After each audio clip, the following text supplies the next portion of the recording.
जन्म मिळालाय मानवाचा नाही कुठल्या धर्माचा. जन्म मिळालाय मानवाचा नाही कुठल्या धर्माचा. नका करू माझ इतका जातीचा. एक दिवस होऊन जाणार ह्या मातीचा. एक दिवस होऊन जाणार ह्या मातीचा. मित्रांनो, 15 ऑगस्ट 1947 ला भारत स्वतंत्र झाला. आज भारत स्वतंत्र होऊन जवळजवळ 73 वर्ष पूर्ण होत आली.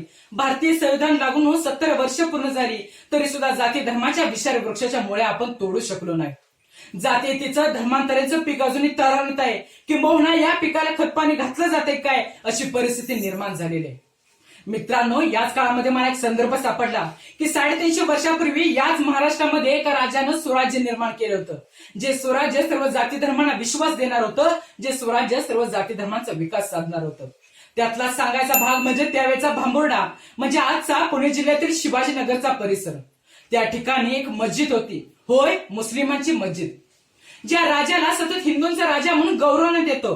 प्रत्येक जण उठतो आणि म्हणतो की तो फक्त हिंदूंचा राजा आहे. तोच राजा 350 वर्षापूर्वी त्या मस्जिदीला इनाम देतो आणि त्याचा लिखित पुरावा आज आपल्याला पाहायला मिळतो. तोच राजा म्हणजे छत्रपती शिवाजीराजा. तेच राजे म्हणजे महाराष्ट्राचेच नव्हे तर भारतीयांच्या ओठावर, मेंदूवर, जिभेवर, विचारावर ज्या राजांचं नाव आहे ते मराठ्यांचे आराध्य दैवत छत्रपती शिवाजी महाराज. नमस्कार माझ्या मावळ्यांनो. शब्दसह्याद्री राज्यस्तरीय वक्तृत्व स्पर्धेमध्ये मी अनिल राजाराम मोहिते, गाव सागाव, तुमच्या पुढे विषय मांडण्यास होते उभा आहे शिवरायांचे धार्मिक धोरण. महाराष्ट्रातील सह्याद्रीच्या कडेकपारमध्ये विखुरलेला माझा तळागाळातील 18 पगड जातीतील बहुजन समाज आणि या समाजावरील होताला अन्याय रोखण्यासाठी एक 15-16 वर्षाचं पोरग पुढे येतं. आपल्या बालमावळ्यासोबत रायरेश्वर मंदिरात हिंदवी स्वराज्य स्थापनेची शपथ घेतं. शपथ घेतल्यानंतर आपलं स्वराज्य स्थापन करतं आणि आपल्या स्वराज्यात जाती धर्माच्या समानतेचं धोरण राबवतं. ते म्हणजे छत्रपती शिवाजी महाराज. जगात असे अनेक चक्रवर्ती सम्राट, राजे, महाराजे होऊन गेले ज्यांनी आपल्या सत्तेचा दुरुपयोग करून आपल्या धर्माचा प्रसार केला. पण छत्रपती शिवरायांनी तलवारीच्या धारेवरती धर्माचा प्रसार केला नाही, तर आपल्या कार्यकर्तृत्वावर माणुसकीचा आणि प्रेमाचं निशाण या महाराष्ट्राच्या मातीमध्ये रुजवलाय. हे आहे छत्रपती शिवरायांचं धार्मिक धोरण. छत्रपती शिवरायांना एकाच धर्माच्या चौकटीत बंदिस्त करणार हे लक्षात ठेवावं. छत्रपती शिवरायांनी कधी धर्माच्या आधारावरती राज्यकारभार केला नाही, तर आपल्या राजकारणातील विधायक संकल्पनाच्या आधारावर राज्यकारभार केला. याला इतिहास साक्ष आहे.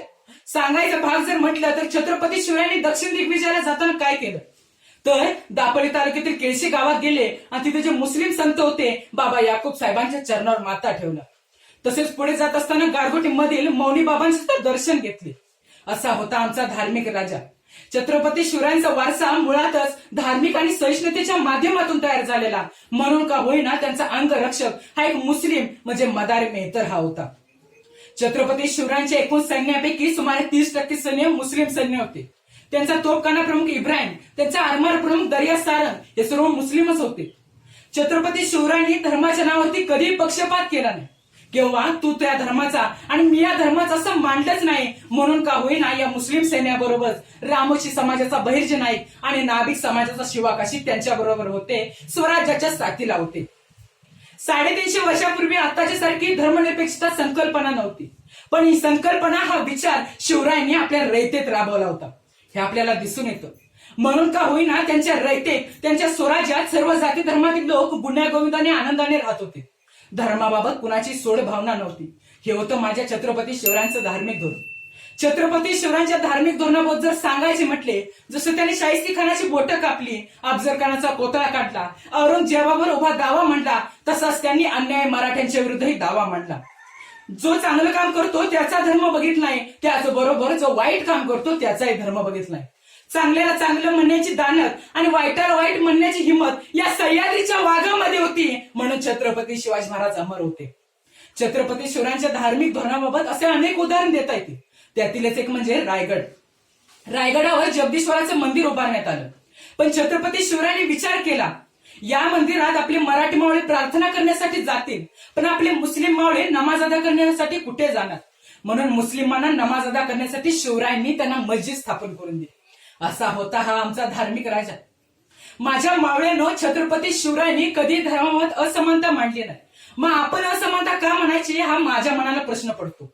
आपण हे छत्रपती शिवरायांच्या पावलावर पाऊल टाकत गेलं पाहिजे आणि या समाजातूनच काय जगातून जात धर्म नष्ट केली पाहिजे, तरच छत्रपती शिवरायांच्या कष्टांचे सार्थक होईल. शेवटी मी जाता जाता एवढेच म्हणेल की जन्मलेल्या बाळाला न सांगावे धर्मजात, जन्मलेल्या बाळाला न सांगावे धर्मजात, सांगावे त्यास फक्त माणुसकीची साथ। दिन दुबळ्यांना असावी साऱ्यांची साथ, दिन दुबळ्यांना असावी साऱ्यांची साथ, हसत खेळत जगावे विसरून धर्मजात, हसत खेळत जगावे विसरून धर्मजात। धन्यवाद।